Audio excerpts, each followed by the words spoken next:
People used to buy big SUVs when they got a bit older and it was easier to get in and out of the car without hurting your back.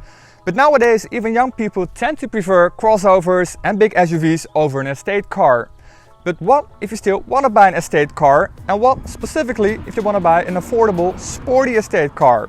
Well then, Kia's got you covered with this Kia Proceed, which is a proper shooting brake.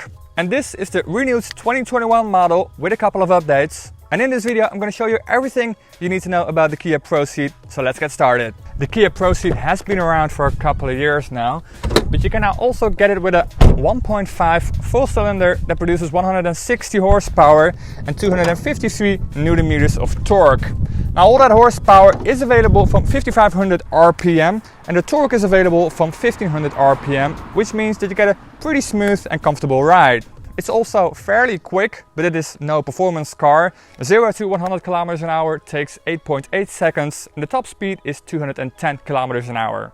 The version I've got here is the GT Plus line, which is a bit of an extra sporty version with sporty bumpers on the front and on the rear and with a lot of gloss black elements like these air intakes. These air intakes are completely fake, by the way, but they do look alright. The grille is also a bit different on this GT Plus line and it's completely open. On the side of the car you get sporty looking side skirts that are again finished in glossy black, just like the mirror caps. You also get blacked out windows in the back, also known as privacy glass.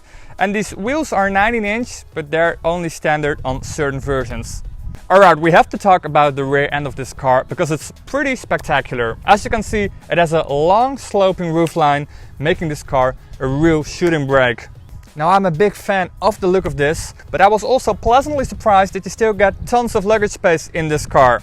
Now let's open it up. When I just press the button on the key. As you can see, we've got an electric tailgate on this car. You got 600 liters of luggage space here in the back, which is really impressive. And you can easily fold down the seats because you got two levers here in the back.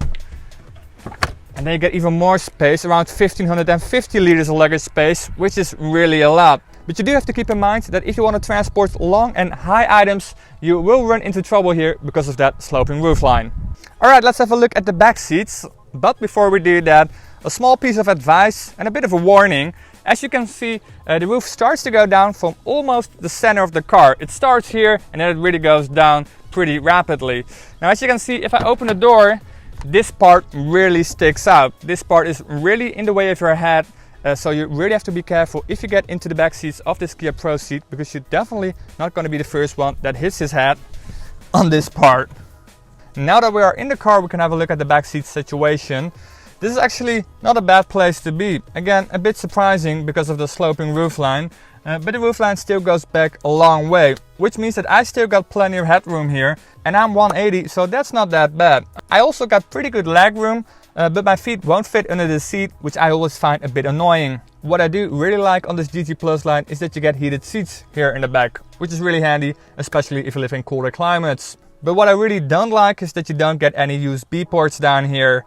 And if I'm going to be honest, if I had kids sitting here in the back, I much rather wish they had USB ports here so they can charge their devices instead of fancy heated seats. The fact that the Proceed looks so sporty is of course because of that sporty sloping roofline. But also because it is quite a low car. I suddenly feel like a giant standing next to this car. Now personally I really prefer low sporty cars over crossovers and SUVs, but there are some downsides and they're also pretty personal. You see, I fit really well in this car. I can sit back a bit because I got fairly long legs and my head won't hit the roof. My girlfriend, however, who is a bit shorter, she has to sit a bit more forward and then her head will hit the roof. So this is really a car that you really have to check out at the dealer to find out if you can actually fit behind the steering wheel without hitting your head on the roof. But don't forget that this car has the electric operated seats that are a bit higher up. So if you get the manual seats, you will get a bit more headroom. In the interior, there are also a couple of new things in this new 2021 model here for the Proceed. You now get two screens in front of you. You get a fully digital gauge cluster behind the steering wheel. And you get this wide screen in the middle. There used to be a small screen here, which was like 8-inch and completely square. Now you get this wide 10.25-inch screen, which looks a lot better and it also operates a lot easier. Now, as I said, behind the steering wheel you get a fully digital gauge cluster that you can configure to your own liking. You can see all sorts of information except the navigation map. That's a bit of a shame, because then you still have to look a bit to the right to see the navigation map on this screen. On the GT Plus line you also get these sporty seats, these bucket seats with perforated leather on the side and Alcantara in the middle and silver stitching. You also get the GT line logo here stitched in. This is not a sticker or painted on, this is really like stitched in. The stitching, the silver stitching, you don't get on the dashboard. You do get soft materials on the dashboard, but just normal black stitching. You do get this silver stitching on the steering wheel. You get this GT line steering wheel. It's a pretty sporty steering wheel with like a flat bottom and the GT logo on the bottom as well. It is quite small, so you automatically start to drive a bit more sporty. Alright, driving the Kia Pro Seat. Now I could immediately start talking about how this car drives. Is it just as sporty as it looks? But firstly I want to talk about the fuel consumption, because that surprised me the most about this car. Now I've already driven this car a couple of years ago with the 1.4 engine, which produces 140 horsepower. This 1.5 produces 160 horsepower, so a bit more, and I expected it to be less economical, but it isn't. It's actually very good. The consumption is really low. On the highway it uses around 1 liter every 20 kilometers, which is just really impressive. In the city it takes around 1 liter every 15, every 16 kilometers, which is still very impressive for a pretty big car. This is not a small city car, this is a pretty big station car. So I was really impressed by that and really surprised.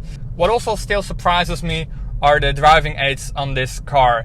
This is not a Tesla with autopilot, it's still a long way from that. But this car is level 2 autonomous because of the adaptive cruise control and the lane assist. The adaptive cruise control automatically gives distance to the car in front of you. So if the car in front of you goes a bit faster, this car will follow suit. And if the car in front of you slows down, this car will slow down automatically as well. Of course, this is really handy on the highway, and especially if you're in a traffic jam, because then if the car in front of you starts to drive a couple of meters, then this car will follow automatically. But what is even more impressive is the lane assist. Again, this is not like autopilot yet. You never know what Kia is going to come up with soon. But it is really good. If I put the car in cruise control now, I just hit this button on the steering wheel.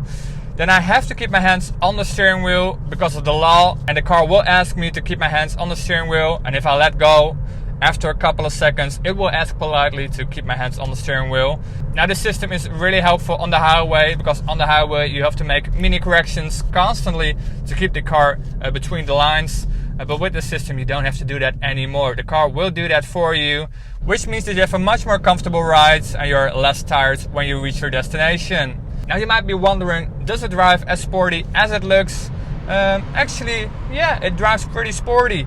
It is still a pretty comfortable car, but it is also pretty firm, which means that if you want to take a tight bend on higher speeds, you can still do that, which makes this car a pretty fun car to drive actually. So you don't have to get this car just because of the looks. Also, if you like sporty driving, this might be the car for you. Now, are there any downsides on this car? Obviously, yes, there are. The sloping roofline really looks pretty cool. But it means that the rear visibility is insanely poor. You can barely see anything. Alright, then let's talk pricing. The renewed 2021 Kia Pro Seat with the new 1.5 engine starts here in the Netherlands from 33,000 euros. If you want to have the 7-speed automatic, you have to pay 2,000 euros extra. Now that's everything you need to know about the renewed Kia Pro Seat. If you like this video, don't forget to hit that like button. And if you want to see more videos like this, don't forget to hit that subscribe button. As always, thanks for watching, and I'll see you at the next one.